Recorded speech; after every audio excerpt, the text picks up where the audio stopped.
La imagen del legionario romano en combate, enfundado en su lorica segmentata y empuñando el gladius, es un ícono de la historia militar.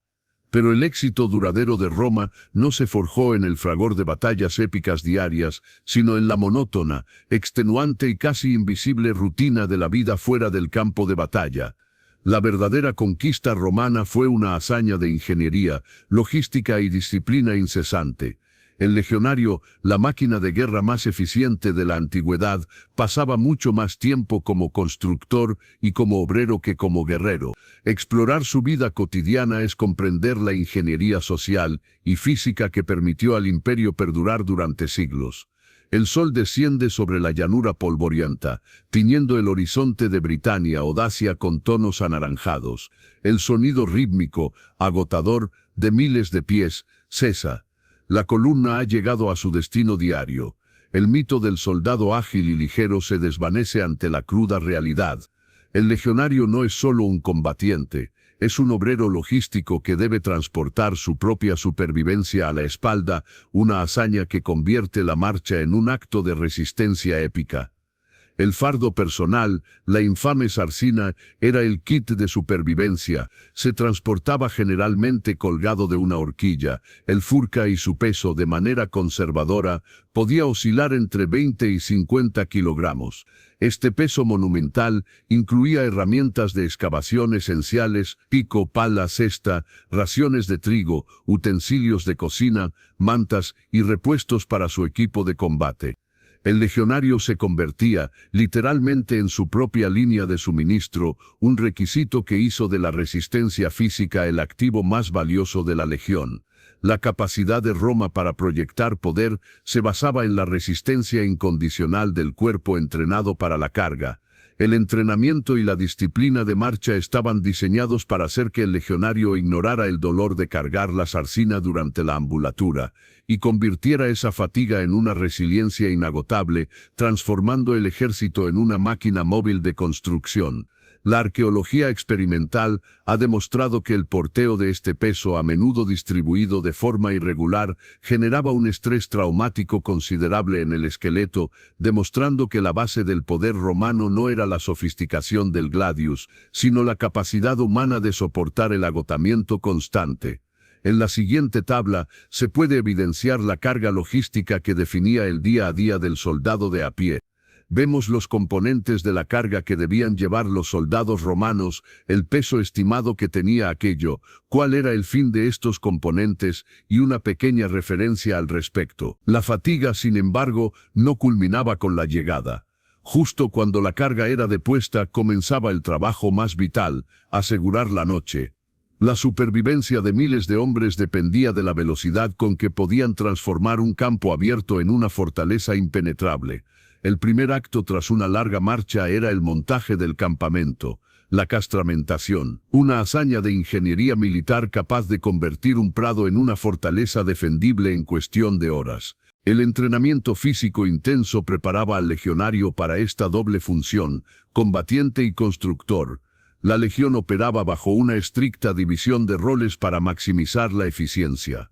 La gran mayoría de los hombres eran clasificados como soldados munifices, quienes eran responsables directos del esfuerzo constructivo y las tareas manuales más arduas. Por otro lado, existía una minoría de especialistas, los soldados inmunes o beneficiarí en épocas posteriores, que estaban exentos de estas tareas manuales debido a sus habilidades especializadas o su rango, como era el caso de suboficiales y centuriones. Esta estructura de trabajo era fundamental para mantener el ritmo de construcción sin agotar a los hombres clave en tareas administrativas o de liderazgo. Existe una distinción histórica crucial en la arqueología de los campamentos. La gran mayoría de las estructuras que han sobrevivido hasta nuestros días son castra necesaria, campamentos fortificados por necesidad, temporales o semipermanentes, que sorprendentemente no seguían el modelo canónico descrito por el historiador Polibio. Polibio, de hecho, describía principalmente un campamento de marcha o jornada que sería desmantelado al día siguiente. La evidencia de la descripción de Polibio, específicamente la mención del intervallum, el espacio libre entre las tiendas y la muralla, sugiere que solo consideraba la defensa contra un ataque nocturno. Los castra necesaria y las fortalezas permanentes, los castra stativa, desarrollaban fortificaciones más complejas que el modelo idealizado de Polibio. Independientemente de la duración o la ubicación, el diseño del campamento era siempre una réplica estandarizada, una pequeña Roma cuadrangular. El campamento se orientaba con precisión, marcado por los 4 puntos cardinales y protegido por las puertas clave. La porta praetoria, la principal, orientada hacia el frente de marcha, la porta decumana, y las puertas laterales, la sinistra y la dextra. El corazón logístico y ceremonial del campamento estaba definido por 2 ejes principales. La vía principalis cruzaba la fortaleza, llevando al praetorium la tienda del general, y al forum el lugar de las asambleas y el centro administrativo. Este diseño ortogonal era la clave de la eficiencia militar romana. La defensa vital se concentraba en el intervallum, el espacio limpio y despejado entre las tiendas de los legionarios y la empalizada defensiva. Esta separación era esencial. Polibio justificaba su tamaño porque aseguraba que en caso de un ataque nocturno, ningún proyectil, incendiario o normal, pudiera alcanzar a las tropas dentro de sus tiendas. En la siguiente tabla pueden evidenciar los tipos de campamentos romanos y su función, lo que usualmente duraban, es decir, el tiempo de su funcionamiento, las características de cada uno de ellos y cuál era el modelo descriptivo clásico. Esta tabla nos permite entender de una mejor manera los tipos de castrum que existían en la antigua Roma. La unidad social y logística básica del ejército romano era el contubernium, compuesto por 8 hombres que compartían una misma tienda o barracón, además de un mulo y un par de sirvientes, esclavos o mozos de carga. La vida en el contubernium era ineludiblemente colectiva. El espacio compartido y la logística de dormir, guardar equipo y preparar la comida en condiciones a menudo precarias generaban intensos vínculos de compañía, forjados en las penurias diarias. Los hombres dependían unos de otros para la supervivencia. La defensa y la moral, el trabajo compartido desde la construcción del vallum hasta la vigilancia nocturna, creaba una cohesión grupal de una intensidad inigualable. La cena, por ejemplo, era un momento esencial de unión, donde los 8 hombres se reunían después del trabajo para compartir la ración y los rumores del día. La estandarización desde el diseño del contubernium hasta la geometría completa del campamento cumplía una función que trascendía la mera eficiencia logística.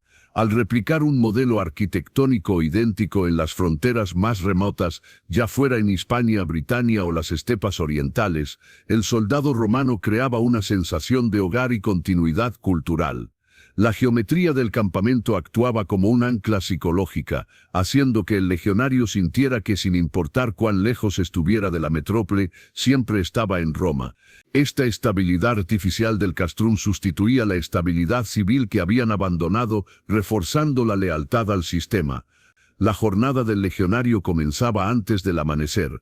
El campamento cobraba vida con una cacofonía de sonidos, el tintineo de las armaduras, el murmullo de conversaciones y los gritos cortantes de los oficiales impartiendo órdenes. Las primeras actividades se centraban en la higiene y el mantenimiento. Los soldados se dirigían a las letrinas comunales, una característica sorprendentemente moderna y organizada de los campamentos romanos, y se preparaban para el desayuno, a menudo encendiendo fuegos para preparar gachas o pan duro. Tras una breve inspección de la centuria por el centurión y sus optios, se asignaban las tareas diarias. El trabajo era incesante. Algunos grupos eran enviados a realizar ejercicios de entrenamiento, otros a las letrinas o a mantener los caminos del campamento, y otros, como la unidad de Lucio mencionada en una crónica, eran asignados a patrullas de reconocimiento en los alrededores. Además de las tareas prácticas, la vida del legionario estaba marcada por los rituales. Las ofrendas diarias y los actos de piedad eran fundamentales, manteniendo la cohesión espiritual del grupo y honrando a las deidades militares que se creía protegían la pax romana. La excelencia militar de la legión radicaba en la repetición y la mejora continua. El entrenamiento no era un evento puntual que terminaba con el reclutamiento básico, sino un desarrollo continuo de sus habilidades que se extendía durante años. El núcleo de este entrenamiento constante era el ejercicio de la armadura, popularizado a partir del siglo I después de Cristo. Vegecio, el gran cronista militar, lo describía como vital para vencer a cualquier enemigo. La práctica consistía en luchar contra el palus, un poste de madera clavado en el suelo. Este poste no era un simple muñeco de entrenamiento. El legionario utilizaba armas de madera que duplicaban el peso de su equipo real, perfeccionando las estocadas, los golpes y las técnicas de combate cuerpo a cuerpo bajo una intensidad física extrema. La disciplina del legionario era puesta a prueba regularmente a través de la ambulatura, una marcha forzada mensual que convertía la rutina en una prueba de supervivencia táctica. Aproximadamente 3 veces al mes, toda la legión se reunía para esta excursión. La legión avanzaba unos 15 kilómetros desde el campamento, acompañada por la caballería. Durante la marcha se practicaban diversos ejercicios militares, como escoltas, escaramuzas y cargas simuladas. Este ejercicio no solo mantenía la cohesión táctica, sino que reforzaba la resistencia física bajo la carga. Lo más implacable era el final. La legión libraba una batalla simulada contra un enemigo imaginario, y los oficiales instaban a los hombres a regresar al campamento aún más rápido de lo que habían venido, enfatizando la velocidad y la resistencia bajo fatiga extrema. Este entrenamiento constante y las marchas de resistencia generaban un enorme desgaste físico. La estructura de la legión, esta legendaria máquina perfecta, se construía sobre la base de la anulación sistemática del tiempo de descanso. La vida fuera del combate era de hecho un combate incesante contra el agotamiento. Esto explica la alta tasa de bajas no solo por heridas de batalla, sino por enfermedad y desgaste corporal. La única forma de mitigar este costo humano era el ascenso en rango, especialmente a beneficiarios, lo que ofrecía la invariable exención de las tareas manuales más duras. La noche en el castrum era un tiempo de vigilancia tensa. Para asegurar la seguridad perimetral, la noche se dividía en 4 turnos llamados vigiliae. Los centinelas debían permanecer despiertos y alertas, una tarea crítica que si fallaba podía comprometer la vida de toda la legión. El oficial clave en la gestión nocturna era el tesserarius. Este suboficial, recompensado con un sueldo superior al de un legionario raso, era el encargado de la contraseña diaria, la tesera y del control y rotación de las guardias nocturnas. Una de las posiciones de beneficiari con mayor sueldo y menos deberes manuales. La importancia del tesserarius radicaba en que la negligencia en la guardia se castigaba con la pena capital. Para sostener el esfuerzo físico de la marcha diaria con una carga de 30 a 50 kilogramos y las intensas rutinas de entrenamiento, el legionario requería una ingesta energética monumental. El gasto de calorías de un legionario medio se situaba alrededor de las 4.000 calorías diarias. Durante marchas forzadas o escaramuzas intensas, este requisito podía ascender hasta las 6.000 calorías. Esto es, aproximadamente el doble de la necesidad calórica de un civil moderno. El éxito logístico de Roma residía en su comprensión de que para mantener la moral y la funcionalidad de la tropa, el Estado debía encargarse de los abastecimientos con cantidades generosas para asegurar el correcto funcionamiento de su ejército. La nona, la ración diaria, era la clave de la eficacia militar. La dieta del legionario, la cibus castrensis, era abundante y nutritiva, basada principalmente en cereales como el trigo, escanda y cebada, que aportaban los carbohidratos necesarios para el esfuerzo sostenido. Nunca faltaba la carne, las verduras, las frutas y los lácteos, frescos o en conserva. El trigo se consumía principalmente en 2 formas: el puls, que era una papilla o gachas gruesas a base de cereales, el alimento básico romano, o el panis militaris, es decir, el pan militar. La preparación de este pan era rústica y se realizaba en el campo. El legionario mezclaba harina de escanda o trigo integral con agua y sal, dejando reposar la masa. La cocción se llevaba a cabo de forma rudimentaria pero eficiente. Una losa de piedra o un ladrillo se calentaba sobre carbones, se limpiaba la superficie, se aplanaban trozos de masa de un grosor y tamaño de palma, y se cubrían con una olla o patera para atrapar el calor y hornearlo. Otras raciones comunes incluían polenta de cebada, pulse fabata o gachas de habas, y el bucelatum, que era galleta de larga duración. En la siguiente tabla podemos evidenciar los requerimientos energéticos y la dieta del legionario. Aquí se puede evidenciar las actividades que realizaban, cuál era el gasto calórico que se estimaba al realizar esta actividad, la composición nutricional clave de esta alimentación y, por supuesto, cuál era la fuente de anona de estos alimentos. Las tablillas de Vindolanda, cartas de madera halladas en la frontera de Britania, ofrecen una ventana fascinante a la vida real y la dieta de los soldados en los límites más fríos del imperio. Lejos de la imagen de una dieta puramente austera, las tablillas revelan una variedad sorprendente. Se han identificado al menos 46 tipos diferentes de alimentos en las listas y peticiones. Entre los alimentos documentados se encontraban especias, aceitunas, vino, miel e incluso ostras. La presencia de estos productos exóticos a miles de kilómetros de Roma demuestra la increíble capacidad de la cadena de suministro romana para mover artículos frescos y de lujo para los oficiales, y en menor medida para la tropa que podía permitírselo. Además, se documenta el consumo de casquería, como manitas o cortezas de cerdo, lo que indica que se criaban animales en las inmediaciones del fuerte y se aprovechaba la totalidad de la res. La vida en el límite también revelaba preferencias dietéticas que diferían de la cultura romana del vino.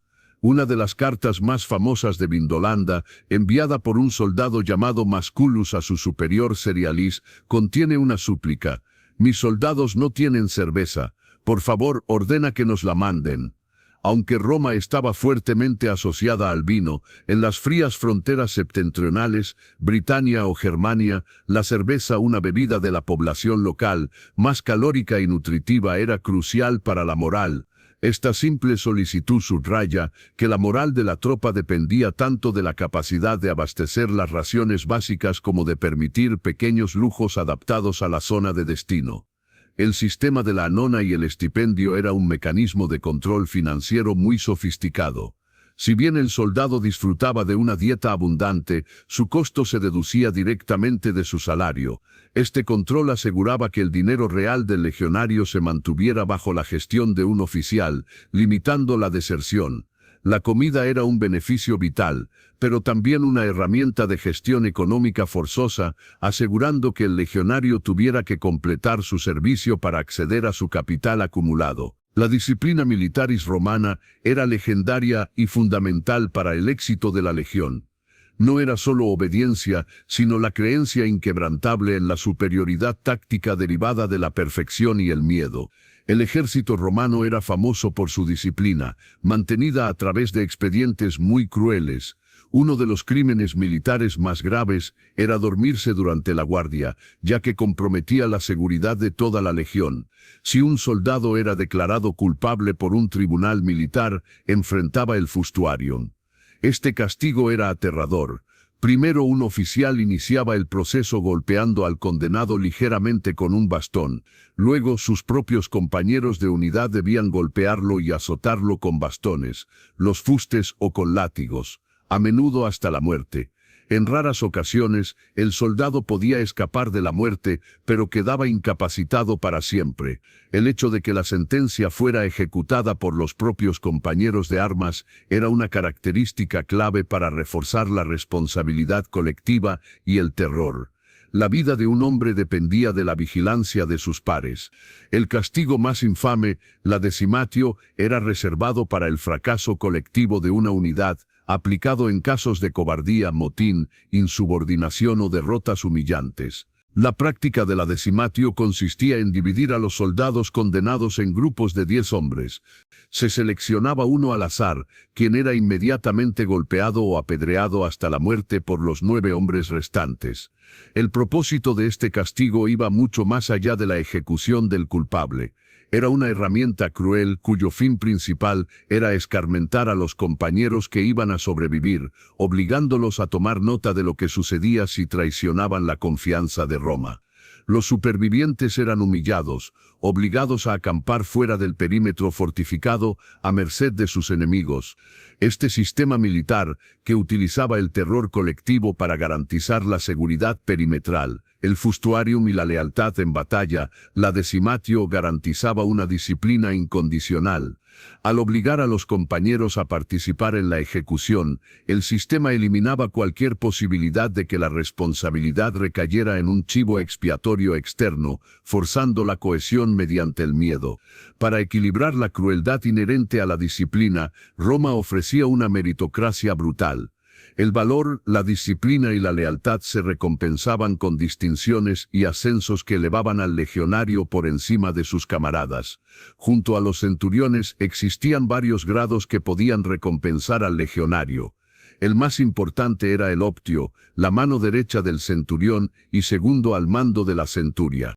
Otro grado vital era el tesserarius, el encargado de la contraseña diaria, el cinifer portaestandarte y el cornicen, el músico. El beneficio real de estos ascensos era doble, un mayor sueldo y, lo más importante, la exención de los deberes más agotadores. Los suboficiales y centuriones conocidos como beneficiari quedaban exentos de todo tipo de tareas manuales, como la construcción de campamentos y el mantenimiento rutinario.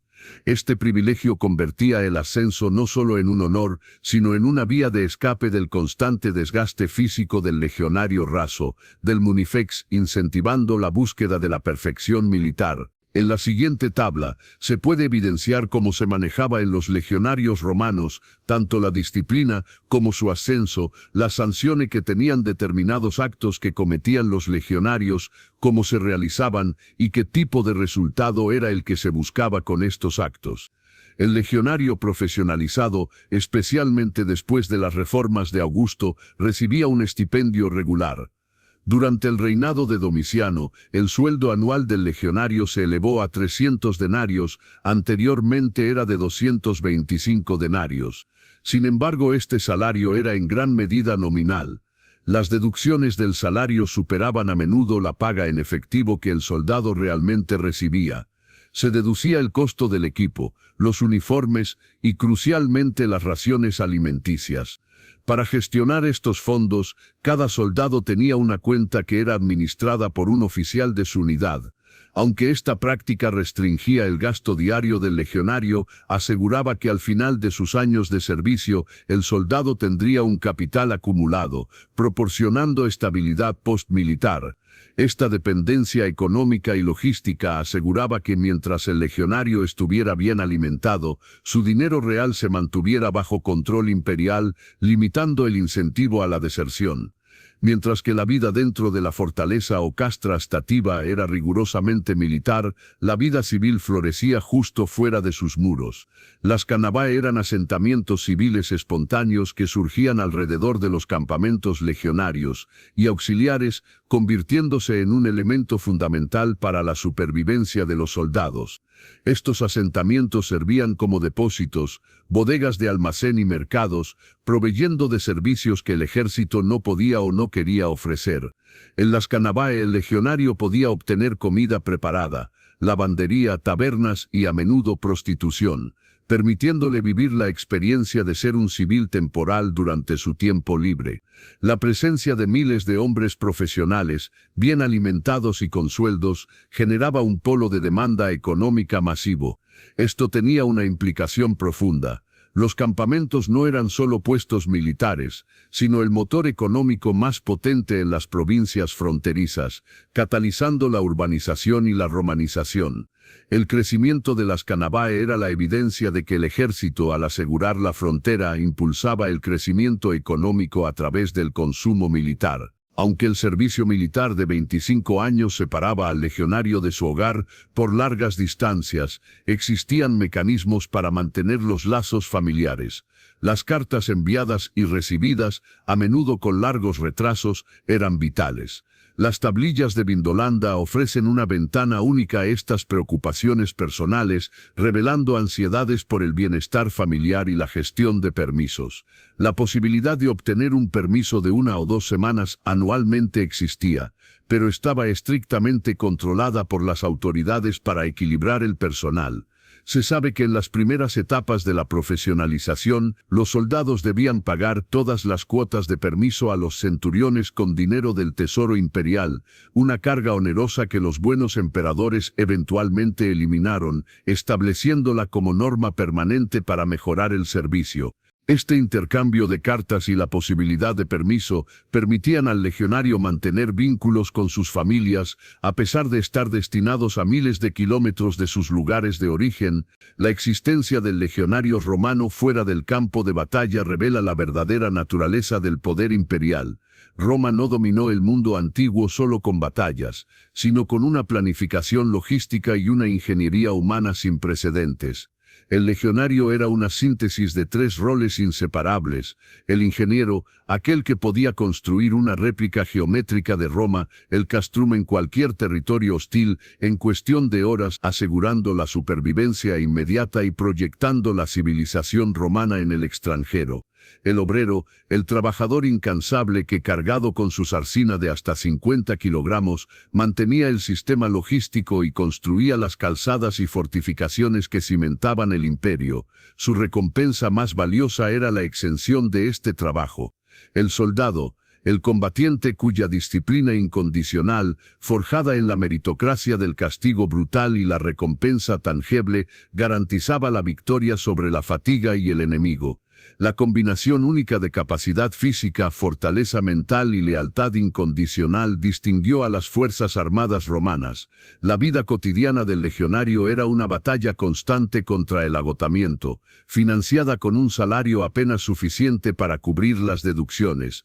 El éxito del legionario fue el éxito de un sistema que transformó el esfuerzo individual y la dureza extrema en la estabilidad sistémica de la Pax Romana.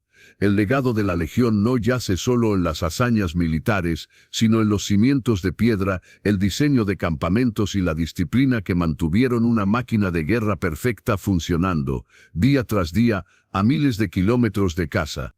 Es una vida que pocas personas en la civilización moderna podrían imaginar soportar. ¿Podría la sociedad actual sobrevivir a la disciplina, la carga y la dieta de un legionario por un solo mes? La respuesta yace en el polvo de los campamentos olvidados que ellos construyeron.